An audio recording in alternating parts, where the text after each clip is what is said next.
2, 3, 4.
Hi, it's me, Spencer, the host and proprietor of Fourtrees, a Warrior Cats podcast.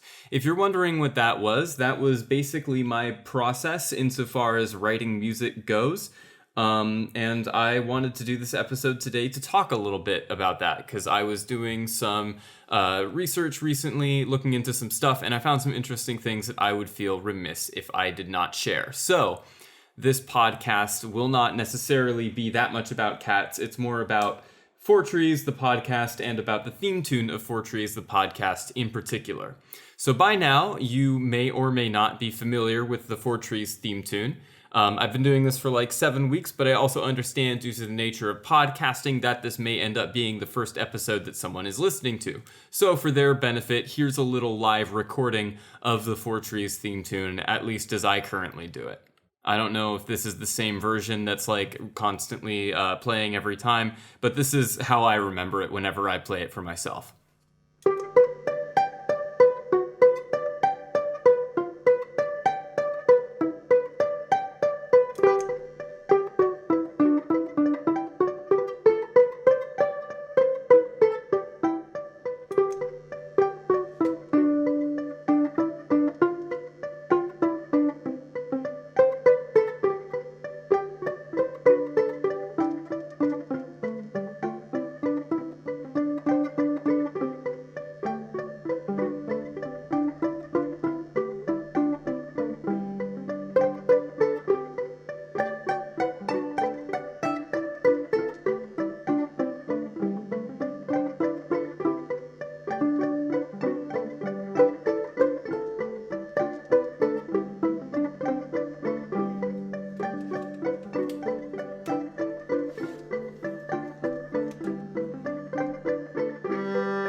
So as you might be able to tell, this is something that I can't really do unassisted in one way or another. I have with me a little loop pedal manufactured by TC Electronic, which plugs into a cheap amp I got off of Facebook Marketplace by Roland. And that allows me to loop the notes I play on my violin. Yes, all of the plucking and stuff is on a violin. It's not a ukulele. Some music-y folk out there may be able to draw some comparisons between what I do and what a certain incredible musician called Andrew Bird does, and you would be super right to do so because Andrew Bird is basically my favorite musician and the reason why I started playing violin almost a year ago to this day. It was like a year and a month ago or something like that. One of the major features of Andrew Bird's music is the thing he did in his earlier years where he would create a chord progression out of violin loops. Now, to those of you who don't know what a chord progression is or what any music stuff is, let me explain it to you simply. Think of like Legos and Duplos, right? The parts are generally interlocking. You can build Lego stuff on top of Duplo stuff, it's just that Duplo happens to be bigger. So if you're trying to make something big and dense, like a mountain, you could use Duplo to like lay out the foundation and block out all of the, like major works, and then use Legos on top of that to flesh out the details. And that's kind of what most songs are. Songs are built out of chords, which are Duplos, and chords are built out of notes, which are Legos. So most songs have one or two repeating patterns of chords they use to build familiarity with the user. However, with a lot of popular music arrangements, these chord progressions will be built from Duplo with Lego on top of it to hide them. What Andrew Bird does, which I think is really neat, is he'll make his tunes out of lots of little Lego bricks instead, by playing notes and then looping and then adding more notes over and over and over again until we get these kind of intricate structures that function the same as a Duplo but are more interesting, at least to me, to listen to. Hence the inspiration for the music of Fourtrees. I really want to create that kind of sound where you get used to this tune piece by piece until it becomes this big thing and it's just like, wow, I really love that. And as it turns out, the format of the theme wasn't my only reference to Andrew Bird. Recently, I was listening to his newer stuff, which I probably don't listen to as much as I should, and I heard this one song called Archipelago, which he pronounces as Archipelago because he's an artiste. And I noticed, oh no, this sounds really similar to the Fourtrees theme. Here's a listen. It's in the same key, but I did transpose it up an octave so that you can hear how similar they are. Leaving us naked, fleeced, and racked with sobs. Whoa, locked in a death grip and it's taking its toll. But enemies are what make us whole.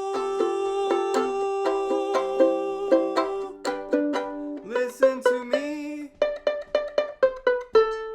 No more excuses, no more apathy. This ain't no archipelago, no remote atoll. All my enemies. So, yikes, right? Was it plagiarism?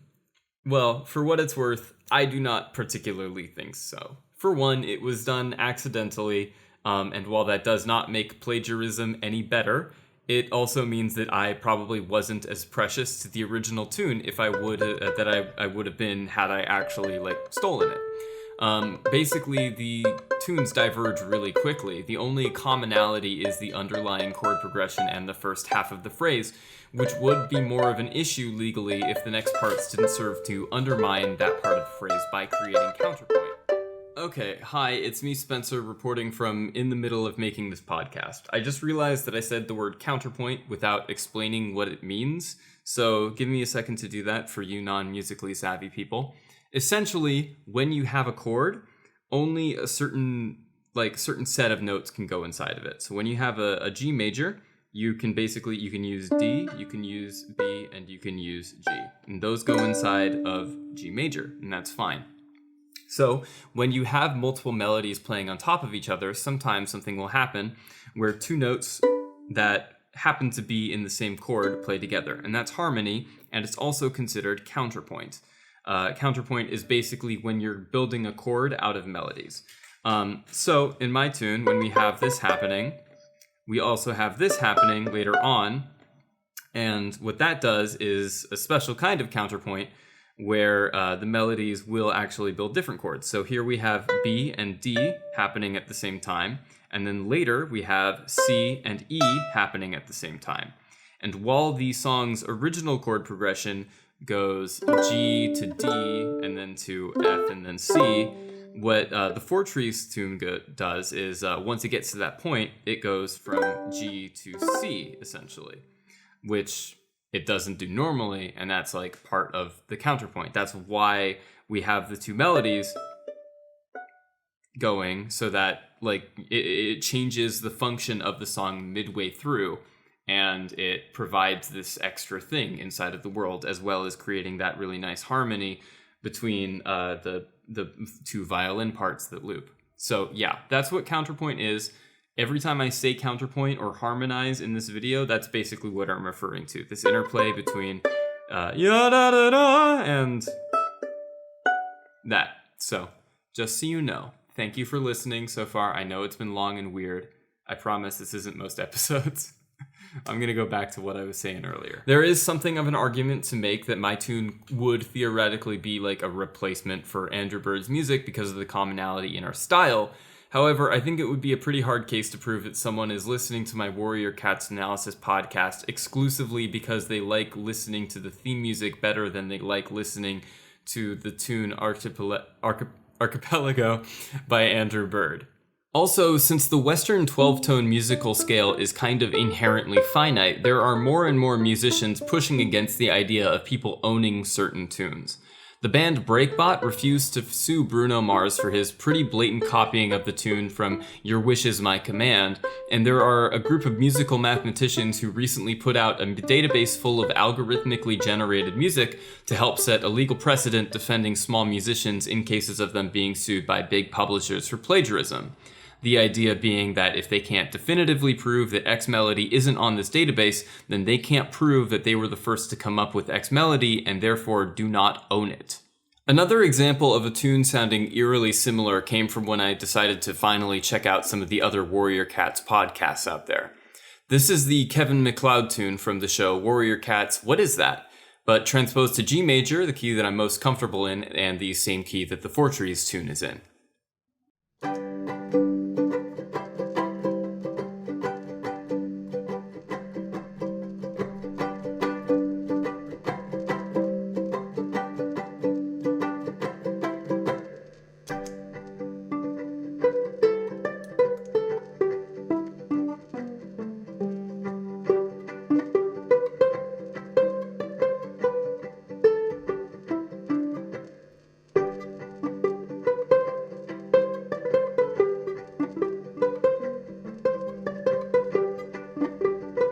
Now, again, there are a lot of differences between our tunes in practice. Their tune is played on horns, mine is pizzicato violin. But we are both Warrior Cats Analysis podcasts with demonstrably similar tunes who also both just covered Firestar's Quest. If they were to discover my podcast, they might get the idea that I'm in some way ripping them off, which I sure hope they don't because I'd love to have them on someday, but it'd be understandable. Any resemblance to their theme tune is a legitimate accident and coincidence. I actually intentionally refused to listen to any of the other Warrior Cats podcasts until I had enough practice with my own.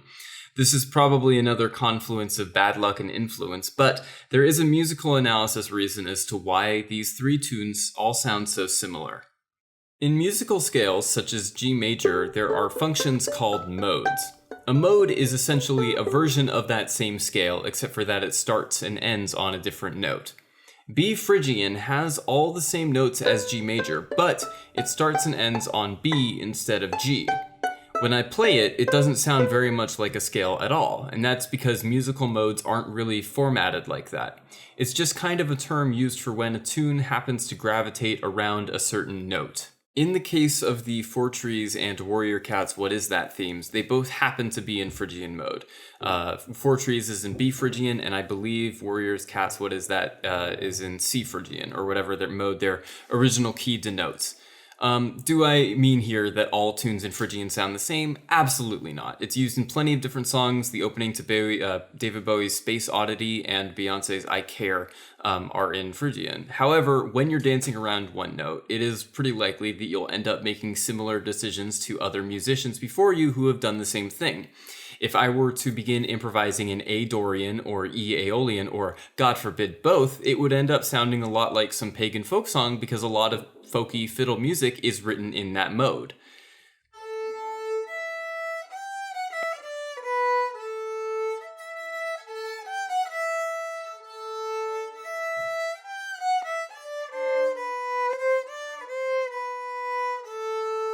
The way I made the Fourtrees theme was basically improvisation. It was when I was first learning how to loop my violin and I was just playing around and trying to find things I liked.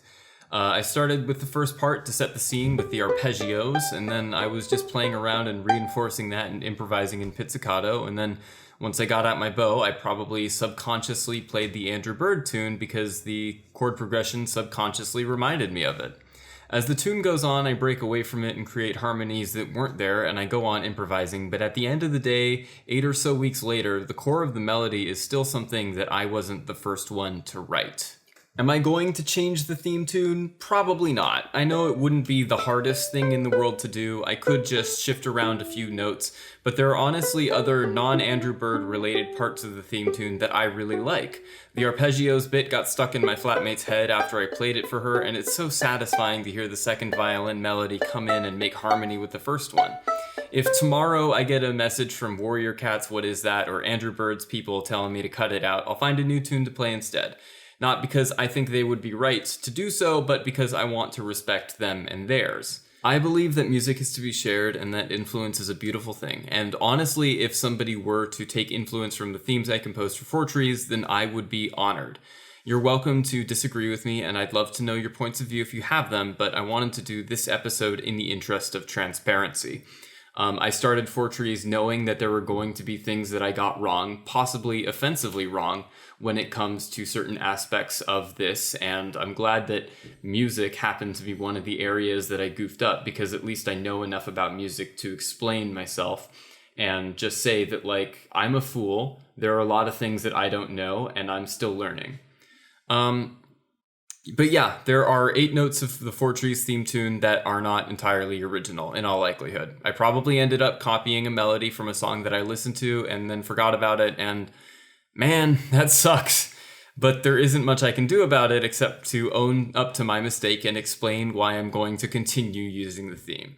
While I can't deny similarities between them, I believe that my version transforms the melody to an extent where it became its own tune, and that copywriting something so nebulous as an assortment of tones is a little silly to begin with, considering the infrastructure that Western music has assembled in regards to how these things come to mind to begin with. So yeah, that's what I have. Thank you for tuning into Tune Talk, the weirdly heavy segment about my failings as a podcast creator. Be sure to join us next week for an actual Warrior Cats discussion. Again, Firestar's Quest, we're going through that right now, and then, Blue Star's Prophecy will be right after, so it's going to be a lot of fun, and we have guests on the show now, so every episode isn't going to be this. Anyway, I've been Spencer. Bye!